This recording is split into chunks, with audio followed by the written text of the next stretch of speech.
Hi, I'm Glenda Adkisson with the Paducah area chapter of the American Red Cross. Here with me today is Heidi Cox, the director of our Health and Safety Services. And Heidi, thank you so much for being here with us today. You're welcome. We have so many new things going on at our chapter, and of course the focus of the American Red Cross is to help people prepare for the unexpected.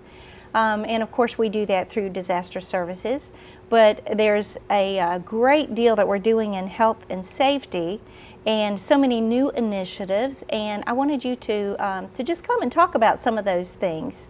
You want to share some of the new things that we have going on there at the chapter? Well, first of all, typically we have done workplace training and we've done community training in CPR and first aid. We're called out to area businesses, or we have area businesses in. That's been a big staple and tradition of the health and safety programs in the area for the Paducah chapter. But we're trying to branch out, and we use community classes geared at children. For example, the babysitting training. We've expanded our swim program, so we have facilities now using Red Cross swim lessons that are directed towards children to teach them to swim. And then we also have, we're moving into the caregiving for elderly. So people who have recently found they have an elderly parent in their home, we have materials available for them to use those. We just completed a babysitter boot camp that was really successful. We're really excited about it. There were 8 girls, 1 boy. 1 girl didn't show up, so I want to clarify that. But there were several students from ages 12 to 16 that took part in a 3-day camp to learn the skills necessary to both start a babysitting business and learning how to be a babysitter, as well as the skills needed to watch a babysitter, to watch and babysit infants and children. You know, that was such a fun boot camp, and something that we are. Are you planning to have that every year or a couple times a year? Or, We're hoping to at least make it an annual event. We'd like to see 2 boot camps every summer. This summer, just kind of getting our bearings, we've only organized 1. Normally, though, the chapter does provide babysitting classes, and we provide those about once a quarter. They're only a day long, but they still teach the basics of starting a babysitting business, what to look for when you're babysitting, the right kind of questions to ask the families that you're babysitting, and the right kind of questions to ask your parents in terms of when and how, and all of those questions you need to ask your family to be allowed to babysit. Right.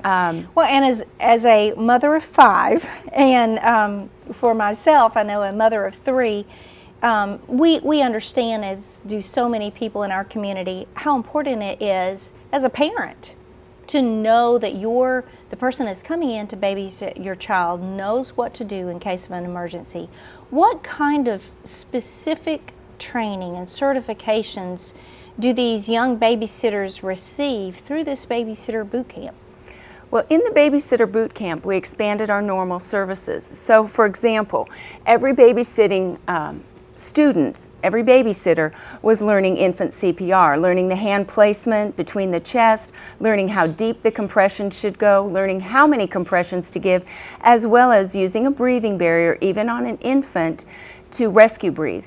Meaning if the infant should still have a pulse, and they learned where to take the pulse, they could actually breathe for the infant. And we use these mannequins, which are about the size of a general infant, for the girls to practice on. And I have to say the certification they got was infant and child CPR, which is what every daycare usually trains their workers in. So they are fully trained, and this class in particular, very pleased with the results, did as well as any adult class I've ever had, and were very thorough in asking questions when they didn't understand, so that by the time the course was over, they could fully prepare all the steps of check, call, and care, and offering either rescue breathing or CPR to an infant and a child. Now, they also had speakers. One was Trooper Dean Patterson from the state troopers, and he gave them a presentation on bike safety, which if you're babysitting, you're going to be watching your charges ride bikes. We had Fire Marshal Cherry from the Paducah Fire Department. He gave a fire safety speech. And then the final day we went over to Brooks Pool where Wendy Snyder, the pool manager, and is also a lifeguard instructor, showed them different techniques on how to rescue a child that's in trouble in the pool. She was very clear with all her guidelines, and then the students could swim afterwards. It was a really good experience for them. Several of them have their own pools. Good. Did you all go into any kind of training on the first aid end of that? We did. We spent Friday morning for 2.5 hours doing first aid, learning how to apply pressure to a wound, learning the techniques needed to splint, learning how to, the onset of sudden illnesses, how to use poison control numbers, all of the things that I think would be really important if I were hiring a babysitter.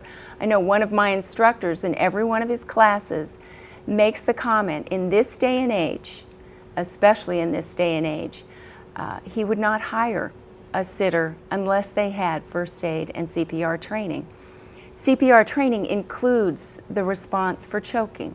So if an infant is choking, which we know is a frequent occurrence, these sitters will be trained, and they can administer both the abdominal thrust and the back blows. And that is so important. And I see you have a t-shirt with you today. Right. The girls got a lot of fun things, didn't they? They did. They had a backpack.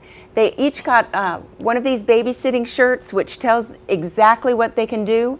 They're card carrying, diaper changing, first aid knowing, and it goes on down the list. I love that. Responsible decision making, fun loving, game playing, healthy snack making, mind easing, American Red Cross trained babysitter. And that brings up That's another point. Each babysitter received a booklet, and in the booklet it has fun snacks to make that are easy, that are healthy. It has age-appropriate games. Some games, if you have nothing available, you're stuck somewhere at a park and you've had to run under a shelter, it has little games you can use. They also, of course, receive a manual, which has all the informational parts of the class, as well as a good reference. They receive a CD-ROM, which they can put in their computer, and it will give them the ability to make business cards. It'll give them all kinds of information on what to do in a thunderstorm, what to do in a heat wave, what to do in any emergency situation. And they receive this little booklet. It's just a handy-dandy first aid emergency booklet that they can actually keep in the backpacks we gave them and provided for them. Their backpacks had bottles in them for water to make sure they take water along. They had a handy first aid kit. The fire department issued flashlights, so in case the power went off or if they were in a fire situation, they would be able to respond with their flashlight and get their charges out. So they had a great time. I think they were all really excited to have been there. Well, and I know they had some of the I guess some of the recipes that you had as far as the fun snacks for kids, the little pop, the frozen little popsicle things that you can make, and the babysitters were able to try some of those and thought those were just a great deal of fun, and it was a fun thing. But from a parent's perspective, knowing that a young babysitter has that American Red Cross certification and has all of the things, that broad knowledge of all the different areas that you need to be responsible in, what do you do in this kind of situation. It certainly would have given me a great deal of peace of mind to know that a babysitter had been through that kind of training whenever my kids were growing up and into pretty much everything. Would have tried anything just about. Well, even that they took the initiative to get trained shows that you have a pretty serious teenager who wants to know what's best for the people that they're going to babysit. I mean, that says a lot about that individual and that child that's coming into your home. Right. You mentioned Brooks Pool, and we have an authorized provider there that at Brooks Pool that does American Red Cross water safety instruction. And can you tell me a little bit more about the lifeguard training and the water safety program and where those things are being offered? Lifeguard training at this time is only available through Brooks Pool because they are an indoor deep water pool. Most of your lifeguard training has to be done in the spring before Noble Park or the other pools open. So an indoor pool with heated water that's deep water is most of our lifeguard efforts, including surrounding water parks, train their guards there. They have Red Cross trained lifeguard instructors that they use. We process those classes through our chapter. They also now are providing Red Cross swim lessons. Energy Fitness Midtown, when their pool opens again, will also be providing Red Cross swim lessons. The advantage for those is Red Cross has been providing water safety and water swim lessons from the early part of the 1900s. So these are trained, proven methods in teaching kids to swim as well as keeping them safe around the pool. And we've, in our area, have really tried to expand that program because with the river, with the area lakes, with the number of homes that have individual pools, it's really important for even the tiniest members to learn some swimming skills, to learn some water safety skills, at least how to get to the edge of the pool where somebody can actually help them. Right, and it seems like, well, children, if they can be exposed to things at a much younger age, tend to learn those things quicker and learn them better. And if a child, as you mentioned, just can get to the side of the pool, right, can swim just to the side of the pool and learn how to do that and not be so fearful and panic when they're in the water, then that really can make the difference in life and death for them. And so Correct. it's a wonderful program and reaching more and more people every year, and certainly we are very excited about that. You know, again, going back to some of the recent disasters that this area has experienced and thinking about the fact that travel sometimes is an issue.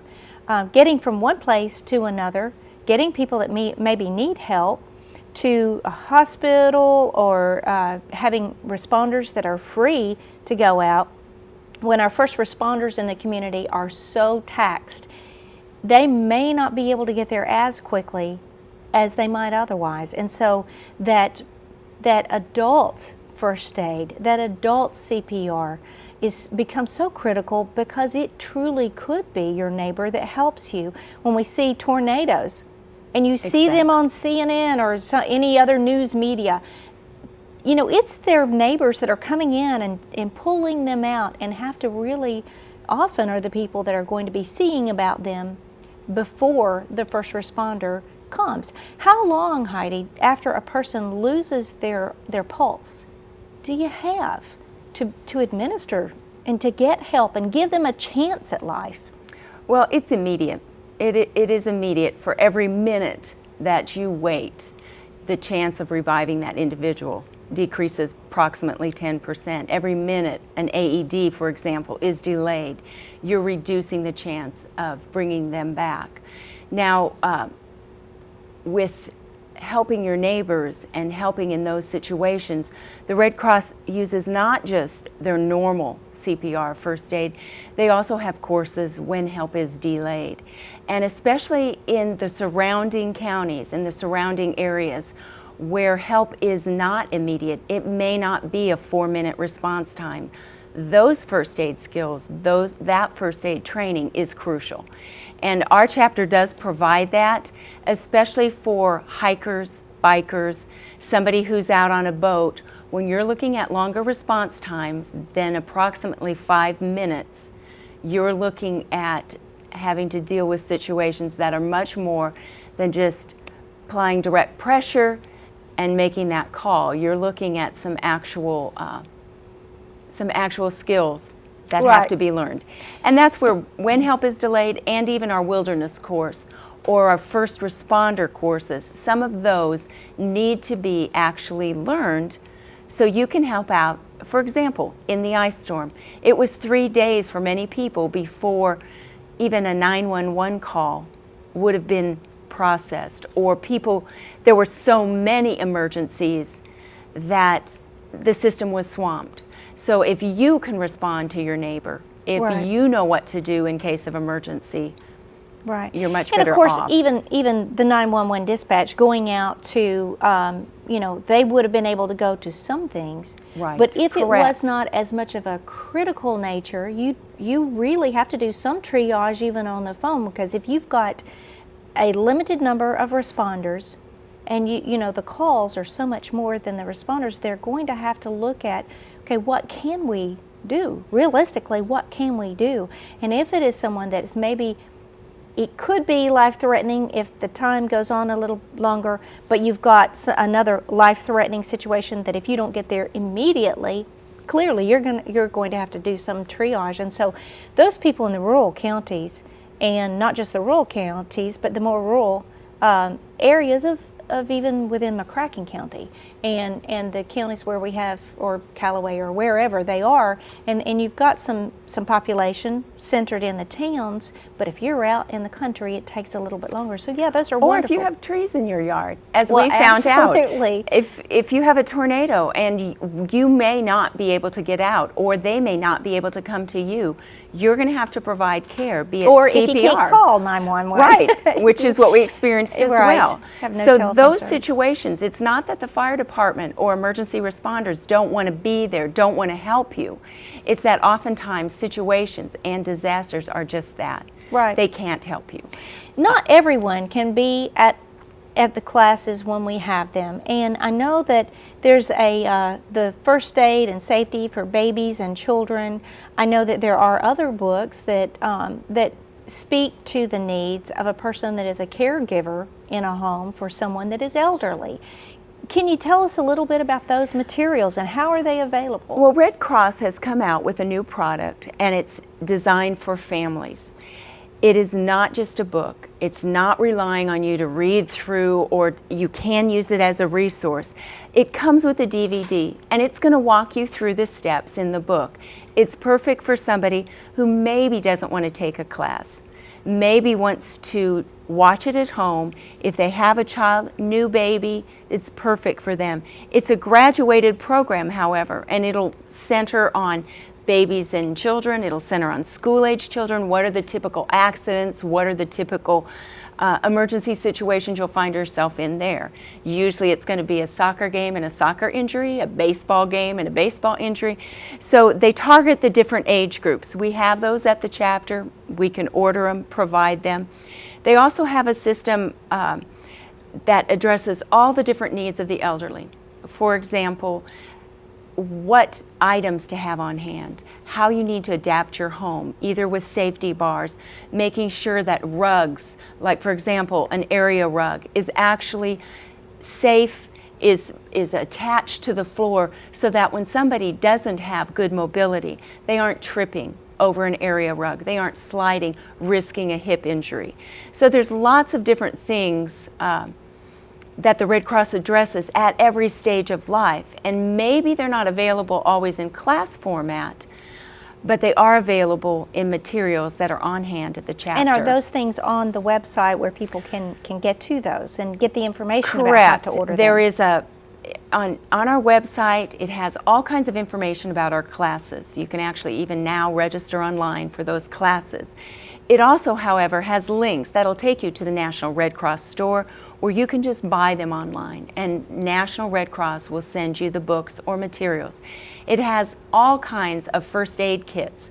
So, for example, this is our Wilderness First Aid Kit. It's a small canvas bag that has everything in it. It attaches to your belt. There should be no excuse that you don't have some form of first aid kit with you.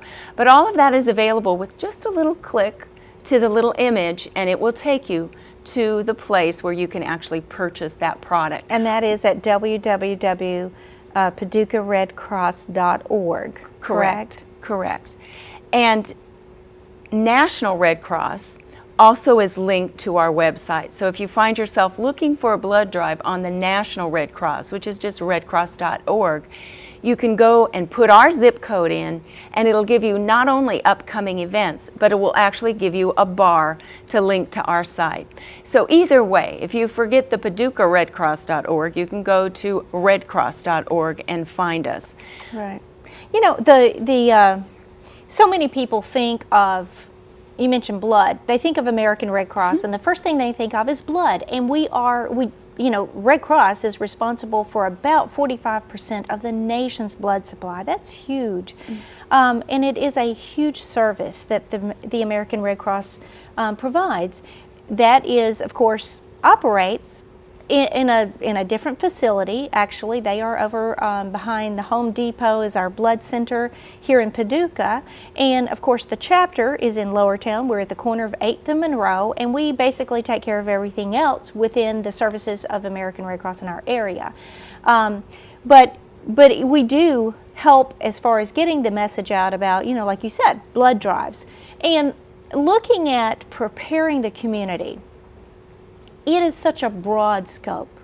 We want to help prepare the community to make sure there's an adequate blood supply on hand. Correct. We want to help prepare the community in disaster services. What kind of kits do we have in place? Do our volunteers know how to set up a shelter? Are there enough cots? Are there enough blankets handy? Do we have enough water on hand? Do we have enough heater meals in case there's grocery stores aren't open, Right. and you may have a few days there where you have to resort to some things that maybe aren't your number one choice, but are okay and would help people get through those days. The babysitter, training that in that area as far as helping those young people know how to prevent and prepare for emergency situations. One interesting thing that I think people don't realize as much, and they're beginning to learn about, is that there are groups that want to have a fundraiser. And let's say it's a Boy Scout troop or a group of cheerleaders that have a T-ball team or a little pee-wee cheerleading team, and they want to do a fundraiser. They can actually help the community prepare while doing a fundraiser. You want to tell us a little bit about that?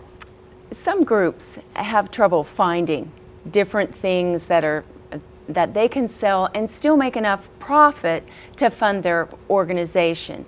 And what we've done is we have tried to order things and include in those orders special preparedness items, first aid kits, emergency preparedness item at a different amount of price range. I mean, it's expanded price range that will also benefit their organization, but actually get Red Cross products, safety products, emergency preparedness products into the community.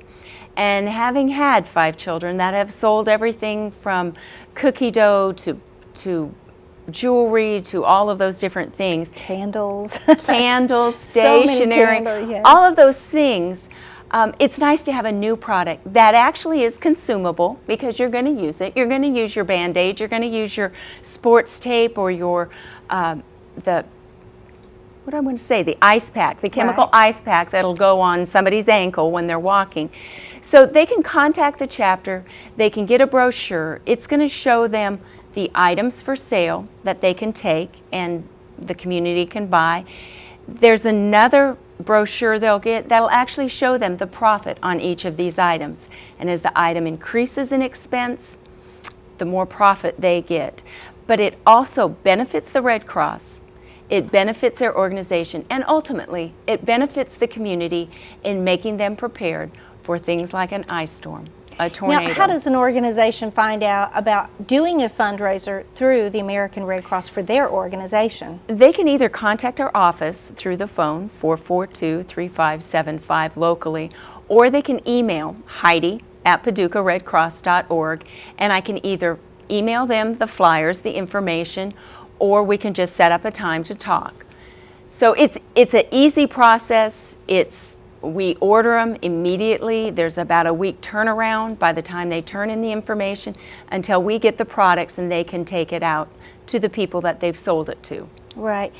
Do you have some stories of some people that have shared with you situations where they have actually needed to use our services, and maybe people who their lives have been touched through, whether it is the health and safety services? And I know that you were out at the shelter whenever we were during the ice storm. Of course, during the ice storm, not only was it everyone on our staff, our volunteers, but our children, our husbands, we pulled in everyone we could get because it was so big, and everyone was affected. Our, the volunteers, everyone, our instructors. Can you speak a little bit to that? Maybe you have some things, and maybe even your own experience with the shelter and how this helps. One of the most amazing things when you teach these classes is that a lot of times people come to our classes because their workplace requires it. And we have one individual especially who said 2 weeks after taking the course, and the course was something she was required to take, her 2-year-old choked. And she was able to use the skills she learned and essentially save her child. She said, I had called 911, but by the time they got there, I had dislodged the object. So just from a workplace class that she was required to take, those skills helped her. At the shelter, we saw it over and over again, the situations of safety in terms of your shower rooms, in terms of providing for those who maybe couldn't walk well. We saw it in terms of just cleanliness issues. You have 200 people staying. You need to know, skills of bloodborne pathogens. You don't want diseases, and you don't want the people who are coming to you for care to be endangered by the way you handle food, by the way you treat any kinds of cuts, bruises, any kinds of first aid issues at a shelter. It was neat to see how many people came forward to help. It was neat to see even the shelter residents offer their assistance and their care to others, their encouragement to others. And this certainly gives us, as you mentioned, just that broad perspective of safety, of health issues, bloodborne pathogens. It makes people aware of what kind of habits do I need to have, hand washing, maybe some things how we need to react and in order to keep our community safe. And when I mean community, it could be as small as 2 or 3 people, or it could be broader, and in making sure that we have safe, healthy habits. And so we really are making a difference through that program. And Heidi, I want to say thank you to you for your leadership and all that has happened since you've come on board with the American Red Cross. And I want to invite any of you that are watching the program today and are interested in any of the products that we may have, the different programs that are available, visit us on our website, paducahredcross.org, or call our office at 270-442-3575. And certainly we are always looking for people that want to be part of this. They want to be part of helping our community through volunteering and helping us prepare. And again, thank you for joining us today to learn more about the American Red Cross Health and Safety Services.